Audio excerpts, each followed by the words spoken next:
All right, everyone, we are going to get started with our post-race media availability here at Kentucky Speedway after the Quaker State 400 presented by Walmart. We are joined by our race-winning crew chief, Matt McCall, with the #1 Monster Energy Chevrolet driven by Kurt Busch. This is Matt's first win as a crew chief in the Monster Energy Series.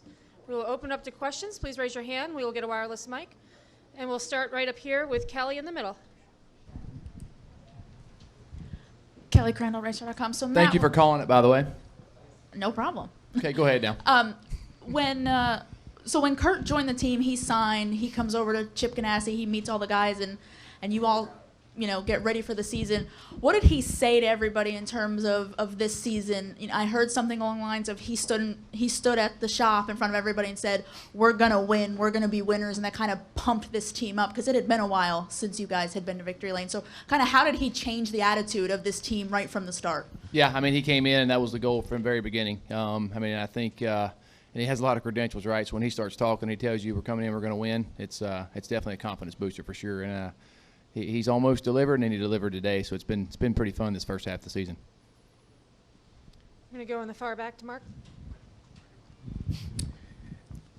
Your thoughts on a race that you had in your hand that got away to a race that was gone and out of your hand to fall back in your hand? Complete flip-flop from last week?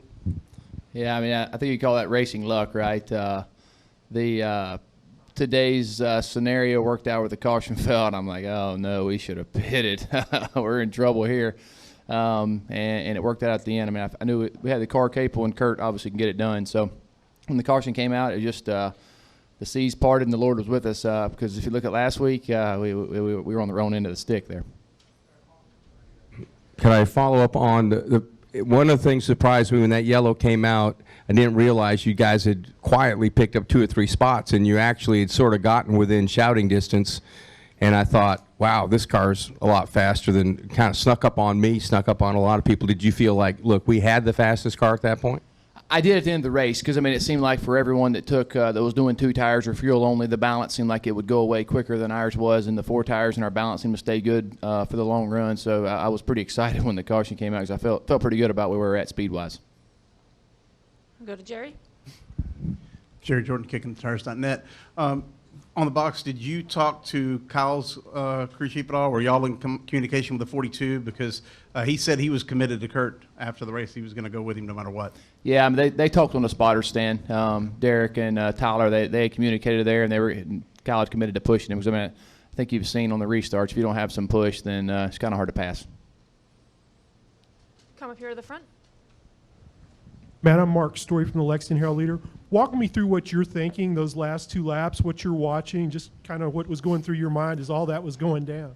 Yeah, it was sort of a blur, but when we restarted 4th, and our restarts have been really strong tonight, Kurt's been able to really get through turn 1 right out of the gate there, and I felt like I'm not sure exactly what happened to 22, but when we got to the outside of him, I felt like it was game on then for sure, and a pretty good chance at it. So. Any additional questions for Matt? We'll go to Dustin. Dustin Long, NBC Sports. Matt, what one crew chief was saying, your call in the first stage going to no tires was kind of caught them off guard and thought it was a good move in keeping you in that track position. Can you kind of talk about that and just kind of what you were doing tonight to kind of keep your car in a position to allow Kurt to do kind of what he did once the last caution happened? Yeah, I'm sure y'all have watched these races as much as we do each week, and we've our struggle's been in traffic, and I felt like this week with the minimal tire fall off was going to be even more important. So we'd sort of committed to start the race that that's what we were going to shoot for, is try to win the first stage if our car is capable of doing that. And when you're running your fastest lap on lap 20 or 25, it makes the decision a little bit easier. But then when you see cars start having right front issues, you start to reconsider your strategy for sure. Do we have any final questions for Matt? All right, Matt, congratulations. Thanks for joining us tonight. Thank you.